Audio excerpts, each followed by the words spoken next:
Big boss Malayalam season 7 എട്ടാമത്തെ ആഴ്ചയിലെ eviction ലിസ്റ്റിൽ വന്ന 11 പേർക്ക് കിട്ടിയിട്ടുള്ള വോട്ട് വിവരങ്ങളുടെ കൃത്യമായ കണക്കുകളാണ് നമ്മളിവിടെ പരിശോധിക്കുന്നത്. ഷാനവാസും അനീഷും അക്ബറും ലക്ഷ്മിയും അടക്കം ഏകദേശം ബിഗ് ബോസ് വീട്ടിലെ കൊമ്പന്മാരെല്ലാം അണിനിരന്ന ഒരു വലിയൊരു എവിക്ഷൻ ലിസ്റ്റാണ് നമ്മുടെ മുന്നിലുള്ളത്.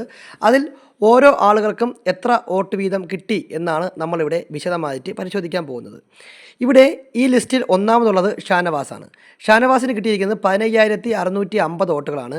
കഴിഞ്ഞ ആഴ്ചയിലെ മികച്ച പ്രകടനമാണ് ഷാനവാസിനെ ഈ നിലയിലേക്ക് ഉയർത്തിക്കൊണ്ട് വന്നതെന്ന് നമുക്ക് നിസ്സംശയം പറയാൻ സാധിക്കുന്നതാണ്. രണ്ടാം സ്ഥാനത്ത് ഉള്ളത് നമ്മുടെ അനീഷാണ്. അനീഷിന് കിട്ടിയിരിക്കുന്നത് 14,300 വോട്ടാണ്. നീണ്ട ഇടവേളയ്ക്ക് ശേഷമാണ് അനീഷ് എലിമിനേഷൻ വരുന്നത്. കഴിഞ്ഞ ആഴ്ചയൊന്നും അനീഷ് എലിമിനേഷൻ ഇല്ലായിരുന്നു. ഇപ്പോൾ വന്നപ്പോൾ പ്രേക്ഷകരെല്ലാവരും നല്ല രീതിയിൽ വോട്ട് കൊടുത്ത് ഷാനവാസി തൊട്ട് പിറകിൽ രണ്ടാമതായിട്ട് നമ്മുടെ അനീഷിനെ നിലനിർത്തി എന്നുള്ളതാണ് ശ്രദ്ധേയമായൊരു കാര്യം. മൂന്നാം സ്ഥാനത്ത് ഉള്ളത് ലക്ഷ്മിയാണ്. ലക്ഷ്മി കിട്ടിയിരിക്കുന്നത് 9,870 വോട്ടാണ്. LGBTQ കമ്മ്യൂണിറ്റിയെതിരെ ശക്തമായി പ്രതികരിച്ചതിന് ശേഷം ലക്ഷ്മിക്ക് പുറത്ത് നല്ല സപ്പോർട്ടുണ്ട് എന്നുള്ള കാര്യം നമുക്കറിയാവുന്നതാണ്. അതുകൊണ്ട് 9,870 വോട്ടുകളോടുകൂടി മൂന്നാം സ്ഥാനം തുടരുന്നു. നാലാം സ്ഥാനത്ത് ഉള്ളത് നമ്മുടെ അക്ബറാണ്. അക്ബറിന് കിട്ടിയിരിക്കുന്നത് 8,800 വോട്ടാണ്. അക്ബറും ഈ പറഞ്ഞതുപോലെ ഒരു ഇടവേളയ്ക്ക് ശേഷമാണ് വീണ്ടും വരുന്നത്. അപ്പോൾ സ്വാഭാവികമായിട്ടും ആസ് ആൻ എൻ്റർടൈനർ അദ്ദേഹത്തിൻ്റെ ആ പെർഫോമൻസ് ഇഷ്ടപ്പെട്ട ഒരുപാട് പ്രേക്ഷകർ പുറത്തുണ്ട് എന്ന് വ്യക്തമാക്കുന്നു. നമ്മുടെ അഞ്ചാം സ്ഥാനത്ത് ഉള്ളത് ജിസേലാണ്. ജിസേലും ഈ പറഞ്ഞതുപോലെ തന്നെ അത്യാവശ്യം നല്ല കണ്ടൻറ്റൊക്കെ കൊടുക്കുന്ന ആളായതുകൊണ്ട് തന്നെ 8,560 വോട്ടുകളാണ്. അപ്പോൾ ബോംബെയുമായി ബന്ധപ്പെട്ട് നടക്കുന്ന PR-ലൊക്കെ നമ്മുടെ ജിസേൽ ഉള്ളതുകൊണ്ടായിരിക്കാം ചിലപ്പോൾ ഇത്രയും വോട്ട് കിട്ടിയതെന്ന് നമുക്ക് സംശയിക്കേണ്ടിയിരിക്കുന്നു. അടുത്ത സ്ഥാനത്തുള്ളത് ജിഷിനാണ്. ജിഷിൻ ആദ്യമായിട്ടാണ് നോമിനേഷന് വരുന്നത്. അപ്പോൾ ആദ്യമായിട്ട് നോമിനേഷന് വന്ന ജിഷിന് 6,860 വോട്ടുകളാണ് കിട്ടിയത്. ആറാം സ്ഥാനത്താണ് നിലവിൽ ജിഷിൻ തുടരുന്നത് എന്നുള്ള ഒരു പ്രത്യേകത കൂടി ഇത്തവണയുണ്ട്. അടുത്തതായിട്ട് ഏഴാം സ്ഥാനത്തുള്ളത് നമ്മുടെ അഭിലാഷാണ്.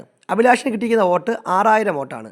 അഭിലാഷിൻ്റെ ഗെയിം പ്രേക്ഷകർക്ക് എത്ര കണ്ട് ഇഷ്ടമാണെന്നുള്ളത് നമ്മൾ ഈ ആഴ്ചയിലെ പൂർണ്ണമായ വോട്ടുകൾ പരിശോധിക്കുമ്പോൾ ഒരു പക്ഷേ മനസ്സിലാവുന്നതാണ്. എന്തായാലും നിലവിൽ ഏഴാം സ്ഥാനത്താണ്. എട്ടാം സ്ഥാനത്തുള്ള ബിന്നിക്ക് 5,460 വോട്ടുകളാണ് കിട്ടിയിരിക്കുന്നത്. ബിന്നി കഴിഞ്ഞ ആഴ്ച ആദിലയുടെ ആ ഒരു ഇരട്ടത്താപ്പ് പൊളിച്ചോട് കൂടി തന്നെ ബിന്നിക്ക് അത്യാവശ്യം പുറത്ത് നല്ല രീതിയിലുള്ള ഫാൻ ബേസ് ഉണ്ടായെന്ന് നമുക്ക് പറയാതെ തന്നെ അറിയാമല്ലോ. ആ രീതിയിൽ 5,460 വോട്ടുകൾ ബിന്നിക്ക് കിട്ടിയിട്ടുണ്ട്. അടുത്ത സ്ഥാനത്തുള്ളത് നമ്മുടെ ആകാശ് സാബുമാനാണ്. ആകാശ് സാബുമാൻ കിട്ടിയിരിക്കുന്നത് 4,700 വോട്ടുകളാണ്.